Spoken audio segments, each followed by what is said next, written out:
You're now watching BM1. It's leg day for my 22 F150. We're putting Fox 2.0 shocks on it, but before we do, we want to see what these stock shocks look like on a rough road. Well, this truck actually does pretty good compared to the other work trucks on the road.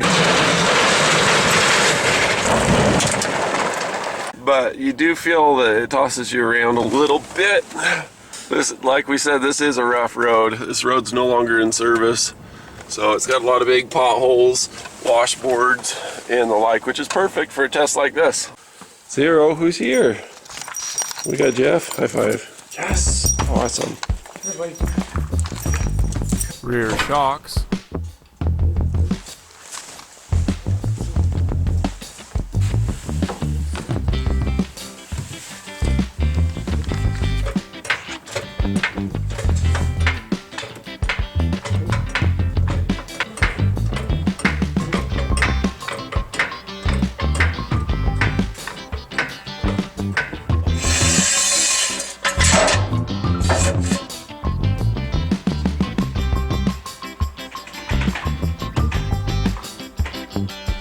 You need a deep 18 millimeter, a deep 19 millimeter, shallow 18. You need a T45 for your sway bar end link. You need a 21 millimeter for pretty much a lot of it.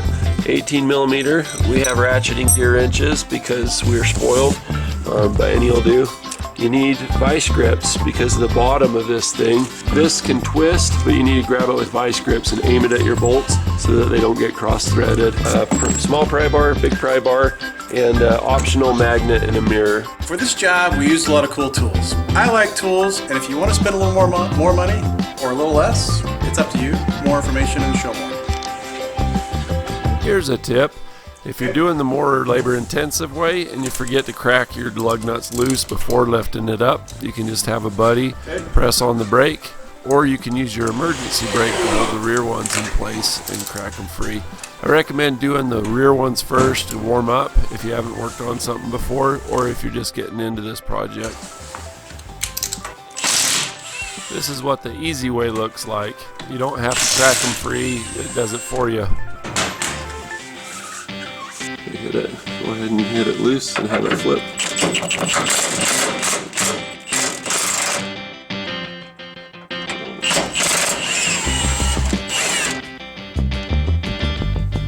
Show the damage to the corners. There you go. See how they're smushed? Good.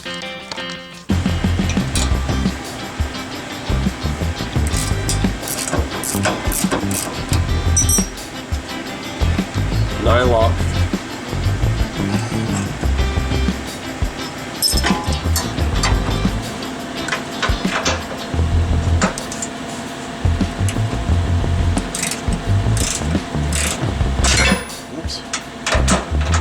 Go back in and do it again.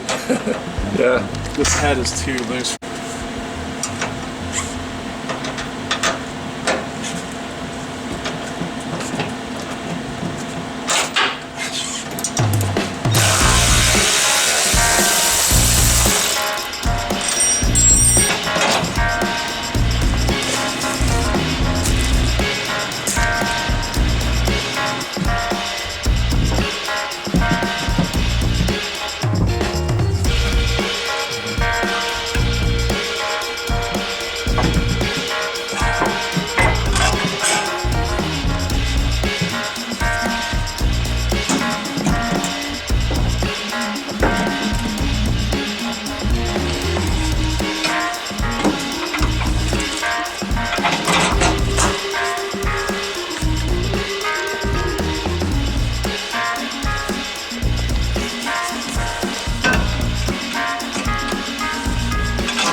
front struts.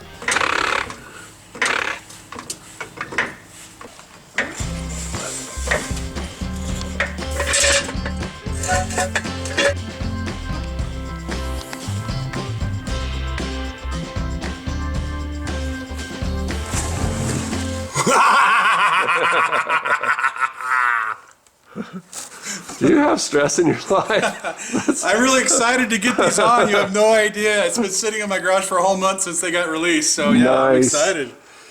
That's gonna be sweet. Yeah, this is gonna be sweet. Oh yeah. Let's get these on. All right, step one, let's pull all the fasteners off of it so it'll plug in. 8 days later. A few moments later, So these are a 19 millimeter head, whereas the other ones are 18 coming off. So you want to have an 18 and a 19.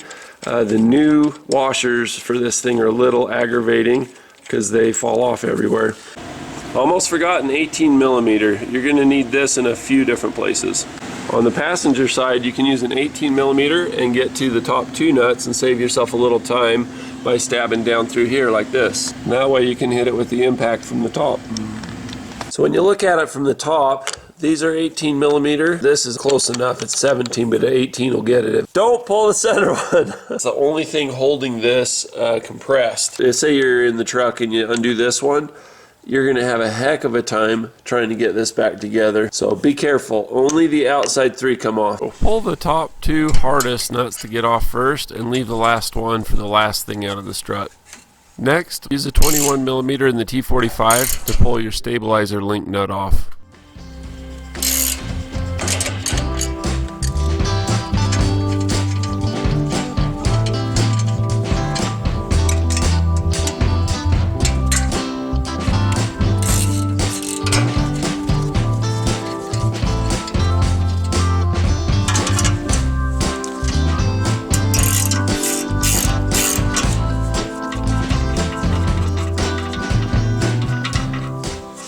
Try just lifting that up. The other one came off. Oh yeah, look at that. Loosey goosey. Can you pull it all the way out? I sure can. Set it out. Yeah, there you go. Strut bar pin bolts. Get out of here!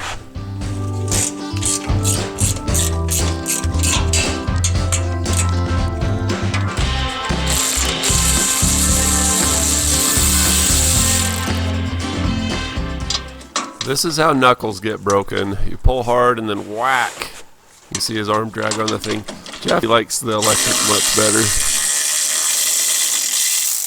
So you're going to pull out the two bolts, the nuts that are the hardest to get to, and leave the last one for the very last thing to come out.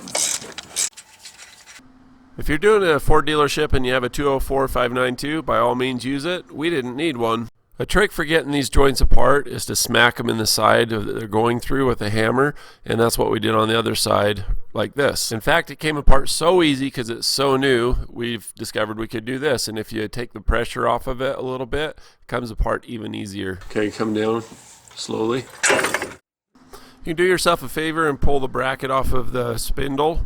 There's a lot of discrepancies. They say use OEM specs. OEM specs aren't available for 2022, but the long and the short of it is we left ours attached and we had plenty of slack. We didn't have to pull this bolt right here, but I would if I were you, just to be on the safe side.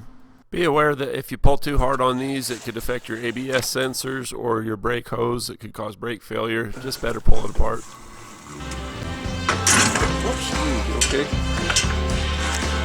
Just try to be back into that.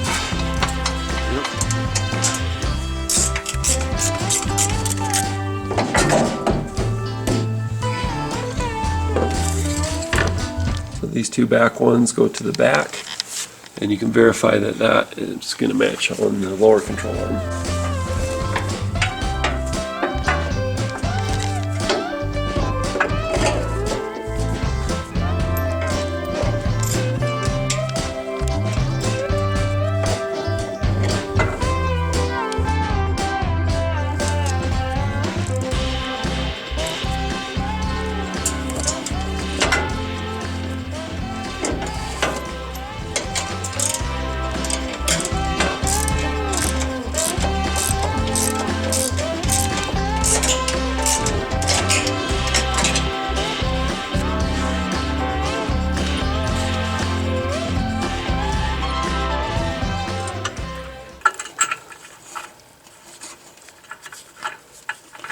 How's it feel doing YouTube stuff? It's a lot more work.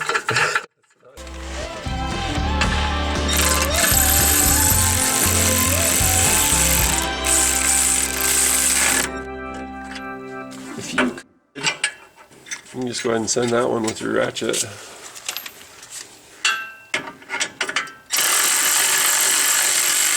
Snug it up. That way the tension of the one that you tightened up will hold this side.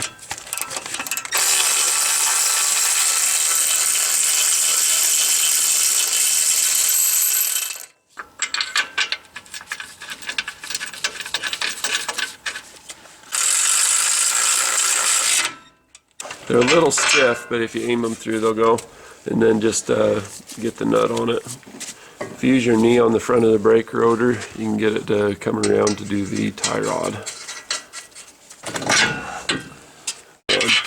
you got the tie rod nut, and then pry that down, and then pull back at the same time, and then hold the pry bar,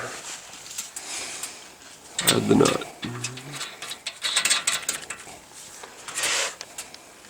Easy, huh? If you do it in this order, it's doable. If you try to do it in any other order, there's a lot of fight. If you look, he's not getting anywhere. It's just spinning the bolt. So if you jack it up again, it'll pinch into there and you'll get a little gap.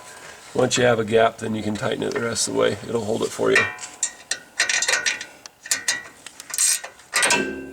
Big difference.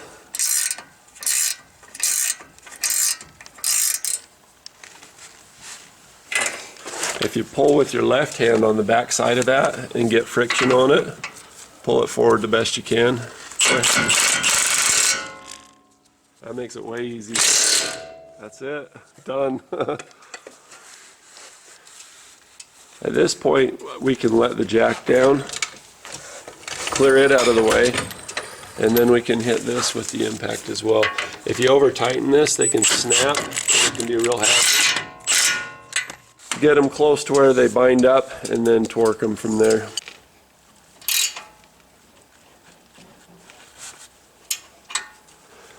That's it, done. Good job, Jeff.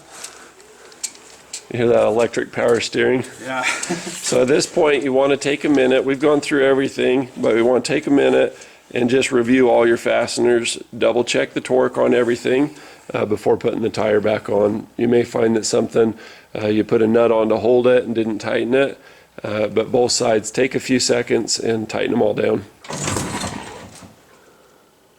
That did not bounce at all. We measured the fender height to be 37 inches off the ground. This is what the truck looked like in its stance. All right, here's the after shot. We're right up through center, up to the wheel well.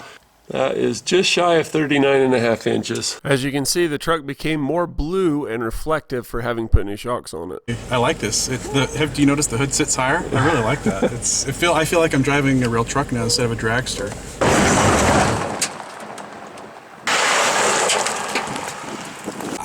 It's like night and day. It literally is like night and day. The drive, you feel it's much more firm. Before it felt like a grandma car, like it felt like it was dipping in every corner. It rides so much better and it's firm. It feels like the tires are just in constant contact with the road. Yeah, I like it. I'm anxious to see how it does up here on the rough road. Romp it.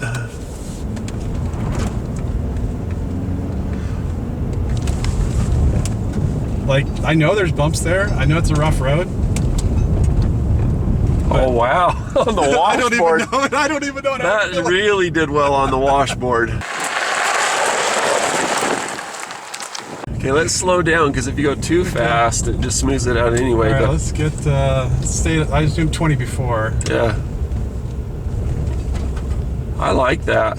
Instead of a buzz or a through the washboard, it's just kind of like it just took it. Yeah. It's just All right, let's hit all these potholes here. Okay. These are the big ones up here. Yeah, big ones are past the trees. Here's the first. Here's a really big one right here. Yeah, there's a good pothole. But it tosses you around a little bit. I mean, before it was like whipping me all over. This, I mean, it feels different. It's just a little bump. Yeah. Boop, boop, boop. It eats it up. Okay, here's the last two big ones right here. Here's one right here. Boop. That's awesome. It used to sink a lot. Yeah. It used to sink and then pop. Yeah. Now it's just a little boop boop. Here's another one. Yeah. Oh, All right. that's cute. That's cute. That's all you got? Cool. I will do much more off-roading with this vehicle now than I would have before because I feel more confident with the shock setup that we have on it. How much did they pay you to say that? A sticker. A sticker that came with the A shocks. sticker that came with the shocks. I'll put it on my shop wall. Now, how did you figure out which shocks to get, and what was the story behind that? I was in Moab at Jeep Safari, and the Fox guys were there, and we just had a really good conversation about their evolution and where they've come from and where they're going, and the technology, and the Ford Bronco, the Ford Bronco Raptor, and Now, what were you in at Moab? I was in my Bronco. And what were you asking them about? I was looking to upgrade the shocks to get a little more lift and travel because it needs more, just a little more. In your Bronco? In or my Bronco. Yeah. Yeah. And what did he say to do? He said, "Wait, there's things coming down the pipeline." He said, "These are good, but there's better stuff coming." And I said, I bought a brand new XLT Sport, and it didn't have any shocks on it. What would you recommend? And he walked right over and says, "Here's what you need." And he told me all the reasons why. And it was just, they're tested for it, made for it. They fit perfect. Everything about it. We saw the Which install. ones did he recommend for this truck? The 2.0s, which we got. The Fox 2.0s. Yeah, and Gotcha. they weren't. So I told him I had a 21, and he was like, "Oh," he goes, "Those aren't out yet." And I was like, "Oh, come on, dude! I have a 22." And anyways, I guess 2 months ago, I was on a website and said, "Yep, they're pre-order," and I ordered them and got them like a month later. So yeah, Sweet. I'm excited. So you got good shocks, you got a good install on them, and Yeah. overall thing, is it worth it? Oh yeah, and I was really intimidated by it, but now that you can put this out, I think that I could follow this video and do it again much easier next time. So now that we've done it, we've driven it, what are the takeaways? What are the benefits of getting this kit from your perspective? One, we used to notice when we used to turn sharp, we'd hear the rubbing of the wheel inside the fender flare, which is great. It doesn't do that anymore. It's awesome.